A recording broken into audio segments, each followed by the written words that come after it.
नमस्कार विद्यार्थी मित्रांनो, स्वागत आहे तुमच्या आपल्या मॅथ्स मॅजिक वर्ल्ड या युट्यूब चॅनलवरती. विद्यार्थी मित्रांनो, आजच्या व्हिडिओमध्ये आपण संक्षिप्त रूप देणे हा टॉपिक पाहणार आहोत. अतिशय सोपा टॉपिक आहे आणि अतिशय महत्वाचा. ठीक आहे. आता संक्षिप्त रूप देणे, आता नेमकं याच्यामध्ये काय असणार आहे याविषयी संपूर्ण माहिती आपण इथे घेणारच आहोत. पण याचा उपयोग कुठे होणार आहे, हा जो टॉपिक आहे संक्षिप्त रूप, तर साधारणतः आपण जे कॅल्क्युलेशन करत असतो तर त्या ठिकाणी संक्षिप्त रूप देणे खूप महत्वाचे ठरते. कारण संक्षिप्त रूप जर दिले तर तुमचं जे उत्तर असणार आहे ते तुम्हाला लवकर मिळते आणि त्यामध्ये कुठल्याही प्रकारची अडचण आपल्याला येत नाही. साधारणतः ज्यावेळेस आपण अपूर्णांकाचा गुणाकार असेल, भागाकार असेल, अशा ठिकाणी सर्वात महत्वाचं जर म्हटलं तर संक्षिप्त रूप हा पाठ खूप महत्वाचा ठरतो. कारण संक्षिप्त रूप तिथे वापरलं आपण तर सहजरित्या आपल्याला उत्तर लवकर मिळेल. ठीक आहे. तर यासाठी आपण हा टॉपिक इथे पाहणार आहोत. अतिशय सोपा आणि महत्वाचा टॉपिक आहे. आता यामध्ये संक्षिप्त रूप कशा पद्धतीने द्यायचे हे अगोदर समजून घेऊ. ठीक आहे. त्यासाठी आपण काही एक्झाम्पल इथे घेतलेली आहे. ठीक आहे. तर इथे पहा, आता साधारणतः पहिलं जे एक्झाम्पल आहे इथे काय 45 भागीला 25. आता 45 या संख्येला 25 ने भागायचं. आता यासाठी थोडा वेळ जाणार आहे, बरोबर आहे. आणि हे जे उत्तर मिळणार तुम्हाला तर हे अंश आणि छेदाच्या स्वरूपात मिळत असते. ठीक आहे. लागलं तर तुम्ही ते पॉइंट मध्ये सुद्धा काढू शकता, जर पॉइंट मध्ये जात असेल तर. जसं तुम्हाला गरज असेल तसं त्याला सोडवायचंय. पण साधारणतः संक्षिप्त रूप देऊन कमीत कमी ते आपल्याला अंश आणि छेदाच्या रूपात मिळत असेल, पण ते लवकर मिळून जात जे आन्सर असेल. ठीक आहे. तर पाहिजे 45/25. आता संक्षिप्त रूप देणं म्हणजे नेमकं काय, तुम्हाला ज्या संख्या दिलेल्या असेल त्या संख्या थोड्या लहान करून, कारण कॅल्क्युलेशन करायला अवघड होतं.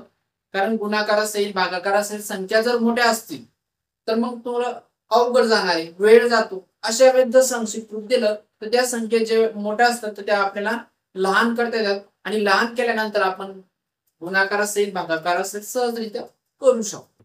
ठीक आहे. तर हाच उपयोग इथे आपल्याला मिळत असतो संक्षिप्त रूपापासून. तर पाहिजे आता संक्षिप्त रूप नेमकं कसं द्यायचं, अंश आणि छेदामध्ये ज्या संख्या असतात त्या दोन्ही संख्यांना भाग जाईल अशी संख्या तुम्हाला शोधायची. ठीक आहे. तर पाहिजे 45 आणि 25 या दोन्ही संख्यांना भाग जाणारी संख्या कुठली, 5. एका संख्येला चालणार नाही, दोन्ही संख्यांना भाग जायला पाहिजे त्या संख्येने. तर कुठली आहे, 5. 5 ने 45 ला सुद्धा भाग जातो आणि 25 ला सुद्धा भाग जातो. म्हणजे याचा अर्थ काय की हा जो अपूर्णांक आहे, जे अंश आणि छेद आहे, ते याला आपण 5 ने संक्षिप्त रूप देऊ शकतो. मग 5 ने संक्षिप्त रूप द्यायचं म्हणजेच काय, अंशाला सुद्धा 5 ने भागायचं आणि छेदाला सुद्धा 5 ने भागायचं. तर पाहिजे हे काय होईल, 5 न 45, तिथे 9 लिहिणार आपण, बरोबर आहे. 45 ला जर 5 ने भागलं तर 9 उत्तर मिळते आणि 25 ला जर भागलं तर 5 मिळणार आहे. 5 5 25 म्हणजे उत्तर काय मिळते, 9/5. बरोबर आहे. आता तुम्ही जर म्हटलं आता 9/5 हा जो अपूर्णांक मिळतोय आपल्याला, जर अजून तुम्हाला 9 आणि 5 या दोन्ही संख्यांना जर एखादी संख्या अशी मिळत असेल की दोन्ही संख्यांना भाग जाईल तर परत तुम्ही त्याला संक्षिप्त रूप देऊ शकता. तर आता इथे एकच संख्या मिळत नाही, ही एकच संख्या असते की दोघांना भाग जाईल म्हणून, पण एक घ्यायची नाही आपल्याला, एक मी घेतली तरी तेच मिळणार आहे. एक व्यतिरिक्त पाहिजे तर तशी संख्या आपल्याला इथे मिळत नाही, तिथे स्टॉप करून टाकायचं.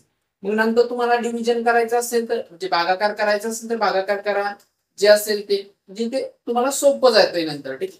तर इथे संक्षिप्त रूप किती दिले आपण, 5 ने संक्षिप्त रूप दिले. 5 ने संक्षिप्त रूप दिले. असं इथे लिहून घेतलं तर चांगलंच आहे. म्हणजे कसं तुम्ही ज्यावेळेस अभ्यास कराल त्यावेळेस तुमच्या लक्षात येईल आणि एकदा प्रॅक्टिस झाल्यानंतर काही लिहिण्याची गरज नाही. दुसरं एक्झाम्पल पाहिजे, 60/150. आता सुरुवातीलाच बघा, जर अंश आणि छेदामध्ये ज्या संख्या तुम्हाला दिलेल्या असतात आणि त्यांच्या शेवटी काही शून्य असतील तर ते शून्य कॅन्सल होऊ शकतात एकमेकांसोबत. आता इथे बघा, जसे जेवढे शून्य असतील त्याच्यानुसारच बरं का, वरती 1 असेल आणि खाली 1. तो त्याच्यासोबत कॅन्सल होणार. जर वरती 2 असतील आणि खाली 3 असतील तर फक्त त्यांच्यामध्ये 2-2च कॅन्सल होतील. ठीक आहे, दोन्ही ठिकाणी समान पाहिजे. तरी ते 1 0 हा 1 0 या शून्यासोबत कॅन्सल होणार आहे. ठीक आहे, म्हणजे तुम्हाला संख्या काय मिळाली आपली ती 615. बरोबर आहे. इथे तुम्ही डायरेक्ट 0 कॅन्सल केला. आता 615 आहे. बरोबर आहे. मग 6 आणि 15 या दोनही संख्यांना भाग जाईल अशी एखादी संख्या आहे का आपल्याकडे? आहे. 3 या संख्येने 6 ला आणि 15 ला दोघांनाही भाग जातोय. मग इथे आपण 3 ने संक्षिप्त रूप देऊ शकतो. तर बघा 3 दुनी 6 आणि हे काय 3 5 15. म्हणजे इथे काय मिळते 2/5. आता यानंतर आपल्याला संख्या मिळणार नाही. इथे स्टॉप होणार आहे. नंतर तुम्हाला भागाकार करायचा असेल तर करा, नाहीतर एवढंही ठेवलं तरी चालेल. म्हणजे इथे तुम्ही कितीने संक्षिप्त रूप दिले? 3 ने. 3 ने संक्षिप्त रूप दिले. 3 ने संक्षिप्त रूप दिले. अशा पद्धतीने ही उदाहरणे आपल्याला इथे सोडवायची. आता यानंतर तिसरे एक्झाम्पल पाहिजे. 800 भागीला 320 आहे. आता या संख्यांच्या शेवटी आपल्याला काही शून्य दिसत आहेत. इथे 2 आहे आणि इथे एकच शून्य. तर हे बघा, आता शून्य कॅन्सल करत असताना लक्षात ठेवा वरती एक शून्य असेल खाली त्याच्यासोबत एक शून्य कॅन्सल होईल. वरती जर 2 असेल तर खाली पण 2 असायला पाहिजे, तरच ते दोन्हीचे दोन्ही कॅन्सल होतील. ठीक आहे, तर इथे लक्ष द्या, हा शून्य या शून्यासोबत कॅन्सल झाला. बरोबर आहे. आता हा शून्य मला जर कॅन्सल करायचा असेल तरी ते एखादा शून्य पाहिजे होता, पण त्याच्यासोबत त्याची जोडी जमते का? नाही. मग याला आपण कॅन्सल करू शकत नाही. तर हाच एक एक शून्य आपण इथे कॅन्सल करू शकतो. तर बघा काय काय मिळते ते 80 भागीला 32. बघा संख्या आपल्या लहान झालेल्या आहे. अगोदर 800 होते, ते 320 होते, तर संख्या बघा इथे 80 आणि 32 झाले. अजून बघा 80 आणि 32 या दोन्ही संख्यांना भाग जाईल अशी संख्या बघा कुठली. तर आता तुम्ही जर बघितलं तर या दोन्ही संख्यांना 2 ने पण भाग जातो. बरोबर आहे. याच सोबत इथे 8 ने सुद्धा भाग जातोय, 8 ने सुद्धा भाग जातोय, 4 ने सुद्धा भाग जातोय. म्हणजे इथे 3 संख्या मिळाल्यात आपल्याला की 3 ही संख्येने भाग जातोय. कुठल्या? म्हणजे 4 ने पण जातोय, 2 ने पण जातोय, 8 ने पण जातोय. ठीक आहे. आता एक काम करू शकतो आपण इथे. मग आता प्रश्न पडला असेल तुम्हाला की मग यापैकी कुठल्या संख्येने संक्षिप्त रूप द्यायचं. ठीक आहे, तर इथे बघा, इथे तुम्ही कुठल्याही संख्येने संक्षिप्त रूप दिलं तर काहीच फरक पडणार नाही. जर तुम्ही लहान संख्येने संक्षिप्त रूप दिलं तर तुमची एखादी स्टेप अजून वाढू शकते. ठीक आहे, जर तुम्ही 4 ने दिलं कदाचितही वाढू शकते. जर तुम्ही 8 ने दिले तर मग तुमचं जे उत्तर आहे जरा लवकर मिळण्याचे चान्स असेल. जेवढी संख्या मोठी असेल तेवढं लवकर तुमचं उत्तर तुम्हाला मिळू शकतं. ठीक आहे, मी ते 8 घेतो. ठीक आहे, बघू काय होतं. 8 10 80 होणार. 8 ने 80 ला भागलं तर किती मिळतात? 10. आणि 32 ला भागलं तर 8 चौक 32. तर इथे काय मिळतंय? 10/4. तर इथे संक्षिप्त रूप किती दिले आपण? इथे 8 ने संक्षिप्त रूप दिलेले. ठीक आहे, मी आता फक्त नंबर लिहितो इकडे. तर 8 ने संक्षिप्त रूप दिलेले आहे.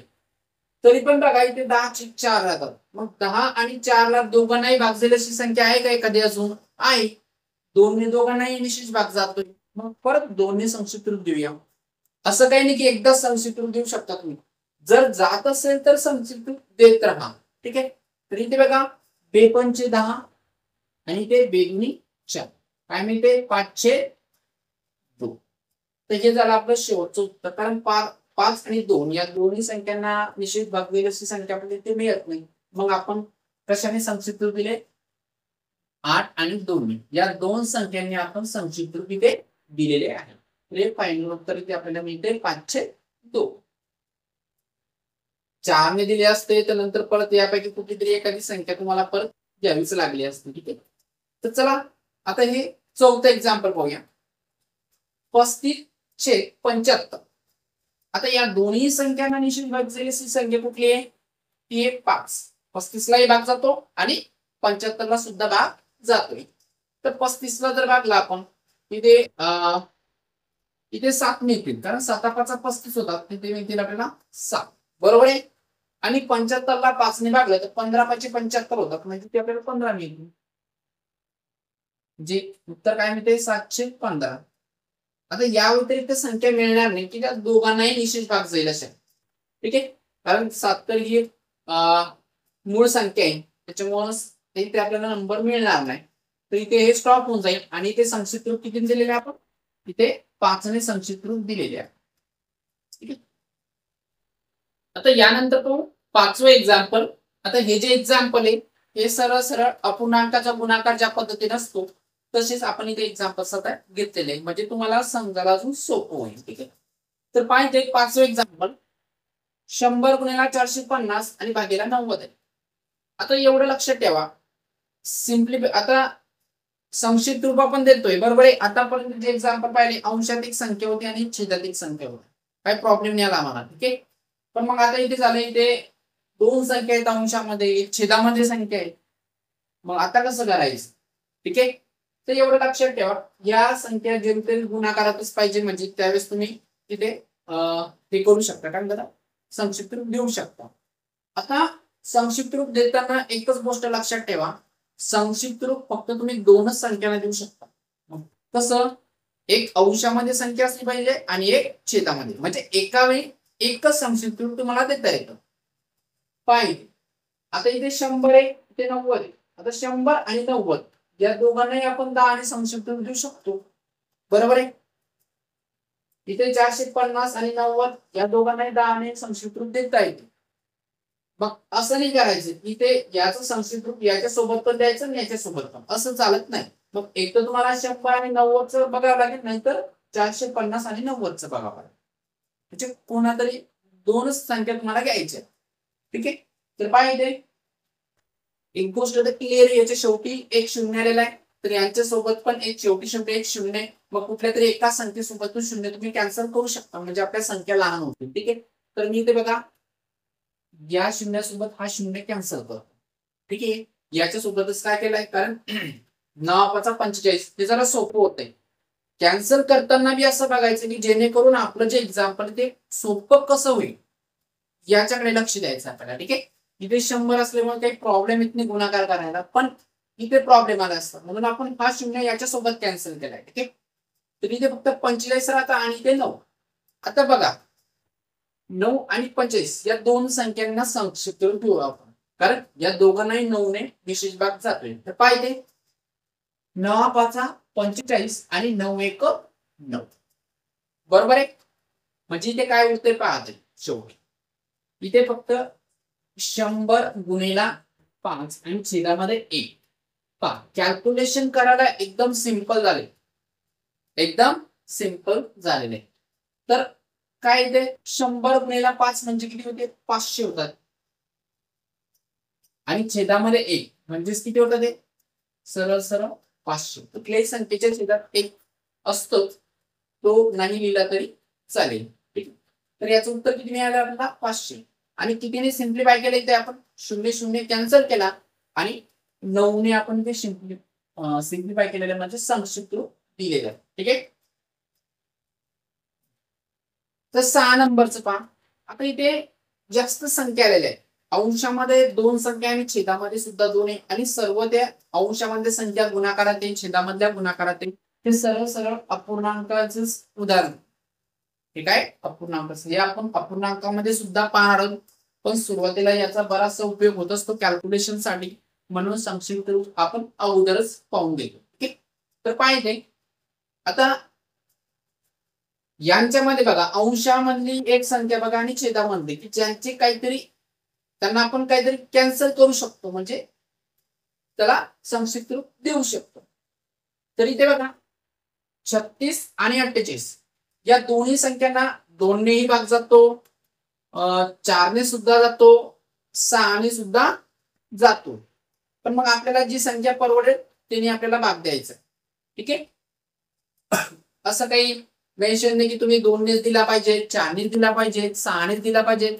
वेळेवर तुम्हाला जी सुचेल ती घ्या, पण शक्यतो जर त्याच्यापैकी एखादी मोठी संख्या जर मिळत असेल तर त्यांना देऊन टाका, म्हणजे संख्या लवकरच लहान होती, जास्त वेळ जाणार नाही. तर 36 आणि 48 या दोन संख्यांना 6 ने निश्चित भाग देऊ आपण, बरोबर आहे. 6 6 36 आणि साइन 48 होतात बघा. बरोबर आहे. इथे आपण 6 आणि संक्षिप्त रूप दिले.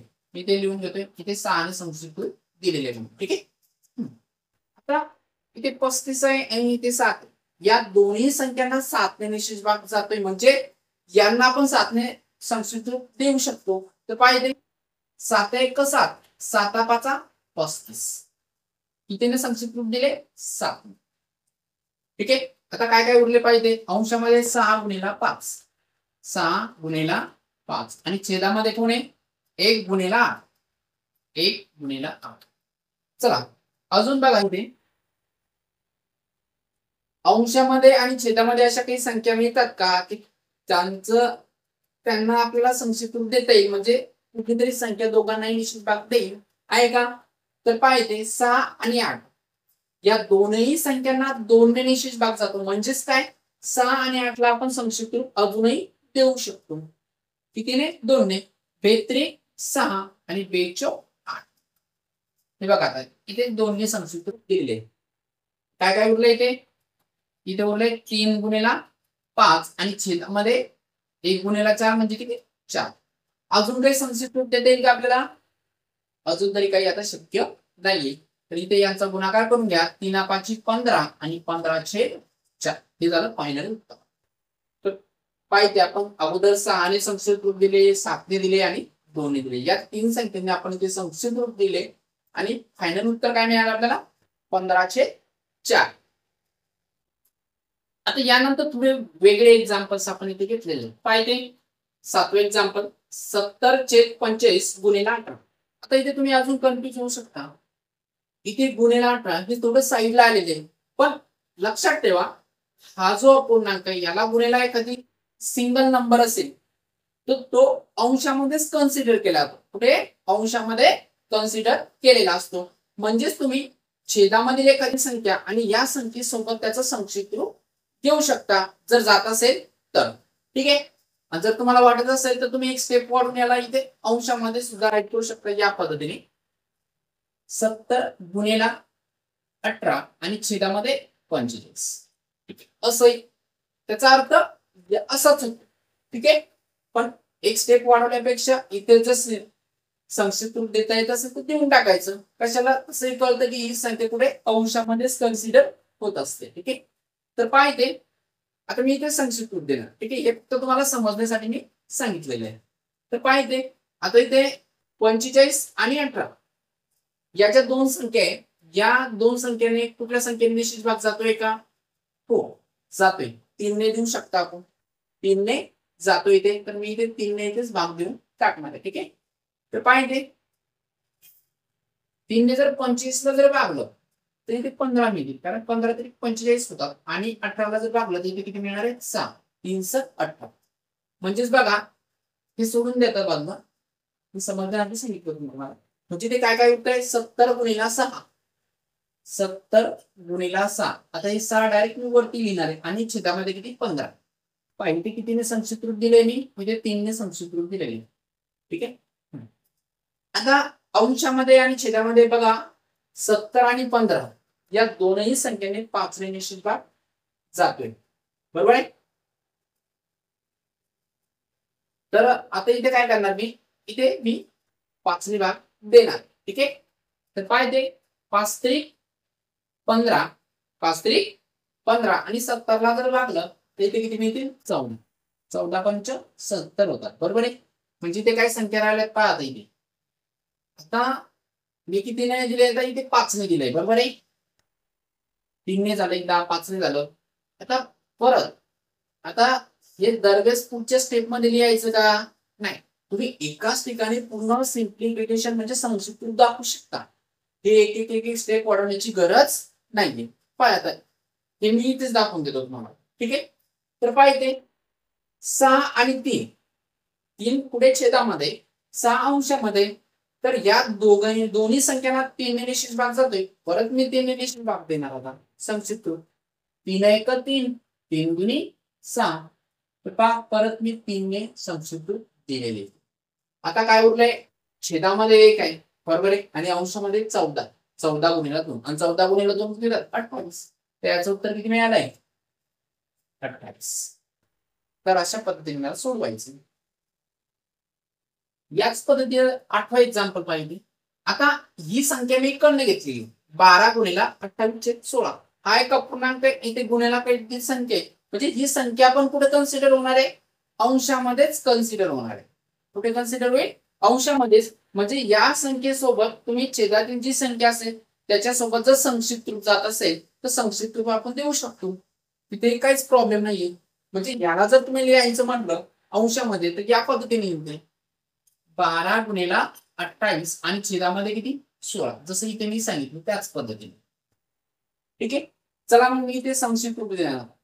आता इथे तरी मी एक्स्ट्रा स्टेप घेतल्या, सर्व आन्सर तुम्हाला इथेच काढून दाखवणार. तर पाहिजे 12 आणि 16 किंवा 28. आता यावेळेस या दोघांना संक्षिप्त रूप. तर पहा 28 आणि 16 या दोन्ही संख्यांना निश्चित भागासाठी अशी संख्या कुठली आहे, 4 आहे. कारण इथे बघा 4 7 28 आणि 4 चौक 16. 4 7 28 4 चौक 16 दोनने पण जात होतं, पण 2 पेक्षा आपल्याला 4 घ्यायला परवडतात, आन्सर जरा लवकर मिळेल. बरोबर आहे. तर इथे बघा 4 ने संक्षिप्त रूप दिलेले झाले. तर इथे बघा इथे 12 आहे, इथे 4 आहे, दोनही संख्येने 4 ने निश्चित भाग जातोय, 4 ने संक्षिप्त रूप देऊ. मग 4 1 4 4 3 12. आता इथे लक्ष द्या, इथे परत मी 4 ने संक्षिप्त रूप दिलेले. आता छेदामध्ये फक्त एकच उरलाय, अंशामध्ये 3 आणि 7 आहे, हे पण गुणाकारात आहे. आणि 3 गुणिला 7 किती झालं, 7 त्रिक 21. म्हणजे उत्तर किती मिळालंय 21.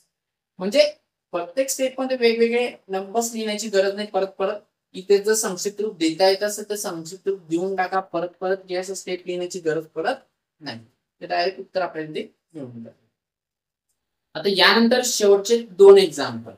बऱ्याचशा संख्या घेतलेल्या आहेत आपण गुणाकाराच्या स्वरूपात.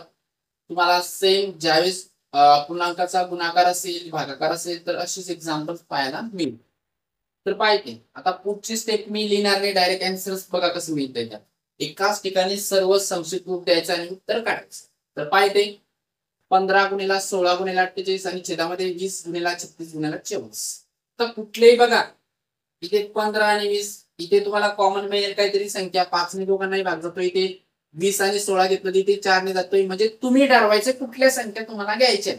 इथे तुम्हाला बऱ्याचशा संख्या मिळतील, असं काही नाही की पहिल्या संख्येचं पहिल्या संख्येसोबत दुसऱ्या संख्येचं दुसऱ्या, तर असं काही नाही. 15चं इथे बघा ज्या संख्येसोबत संक्षिप्त रूप जात असेल त्यासोबत द्या. इथे बघा 16चं 20 सोबत पण जातं, 36 सोबत पण जातं आणि 24 सोबत पण जाते. ते तुमच्यावर डिपेंड करतं तुम्ही काय करता. ठीक आहे, तर पाहिजे इथे मी काय करेल बघा, इथे 48 आहे आणि इथे 24 आहे.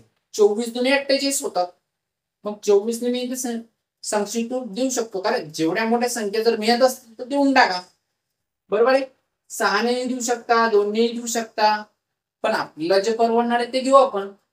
तर इथे बघा 24 1 24 आणि 24 दुनी 48. तर पाहिजे मी 24 ने संक्षिप्त रूप दिले पहिलं. ठीक आहे, अजून बघा इथे ना हे बघा इथे 16 आणि 36 4 ने जाते, 4 चौक 16 आणि 4 9 36. दुसरा संक्षिप्त रूप 4 ने दिला आपण. अजून बघा इथे, आता इथेच लक्ष द्या, हे 4 आणि हे 20. बरोबर आहे. 4 1 4 4 5 20. परत 4 ने दिलेलं आहे, परत पण 4 ने दिलंय. अजून बघा काही दिसतंय का. आता इथे बघा हे 15 आणि हे 5 दोघांनाही 5 ने निश्चित भाग जातो. 5 1 5 5 3 15. 5 चा पण उपयोग केलाय आपण. अजून बघा जमते कुठे काही. हा इथे 3 आहे, इथे 9 आहे, दोघांनाही 3 ने निश्चित भाग जातोय. 3 1 3 3 3 9. तर बघा इथे 3 चा पण उपयोग केलाय आपण. अजून काही कळतंय का नाही. आता अंशामध्ये बघा काय तर इथे 1 1 इथे 1 आणि इथे 1 गुणिला 2 म्हणजे काय दिसते बघा 1 गुणिला 2 आणि छेदामध्ये काय दिसतंय इथे 1 1 इथे 3 आहे आणि इथे 1 गुणिला 3 गुणिला 1 म्हणजे सरळ सरळ 2/3. इथे सांगू शकता 2/3 म्हणून. बरोबर आहे. नंतरच्या स्टेप लिहिण्याची गरजच नाही, एकाच ठिकाणी पूर्ण सिम्प्लिफाय करायचं. ठीक आहे. एक एक्झाम्पल, आता शेवटचं एक्झाम्पल पाहिजे, एकदम सिंपल आहे. आता बरेचसे शून्य आलेले आहेत, तर पाहिजे हे 2 शून्य या 2 शून्य सोबत कॅन्सल झाले. हा एक शून्य याच्या सोबत कॅन्सल झाला, हा याच्या सोबत कॅन्सल झाला. आता हे केव्हा पॉसिबल आहे? हे सर्वच्या सर्व गुणाकाराच्या स्वरूपात पाहिजे. कसे? गुणाकाराच्या स्वरूपात असल्यामुळेच आपण याचं सिम्प्लिफिकेशन म्हणजे संक्षिप्त रूप देऊ शकतो. तर पाहिजे आता सर्व शून्य कॅन्सल झालेले बऱ्यापैकी. हे 2 शून्य याच्यासोबत कॅन्सल आहे, हा एक याच्यासोबत, हा एक याच्यासोबत, सर्व गुणाकाराच्या स्वरूपात आहे. आता इथे बघा, इथे इथे 4 आहे आणि इथे पण 4 आहे. हा 4 याच्या सोबत कॅन्सल होणार नाही, कारण 4 1 4, 4 1 4 असं. बरोबर आहे. इथे बघा 3 1 3, 3 1 3. इथे बे 1 बे, बे 3 6. तर पहा अंशामध्ये काय 1 गुणिला 1 गुणिला 3 म्हणजे किती? 3 उरले. आणि छेदामध्ये 1 गुणिला 1 गुणिला 1 म्हणजे उत्तर किती मिळालंय? म्हणजे बघा सिम्प्लिफाय संक्षिप्त रूप 4 ने पण दिलं तुम्ही, ते 3 ने पण दिलं आणि 2 ने सुद्धा दिलेलं आहे. तर अशा पद्धतीने आपल्याला हे संक्षिप्त रूप द्यायचे, जेणेकरून आता हे जे संक्षिप्त रूप आहे सहसा करून आपल्याला हे जे अपूर्णांकाचा गुणाकार भागाकार असेल त्यावेळी जास्त महत्वपूर्ण असते. ठीक आहे.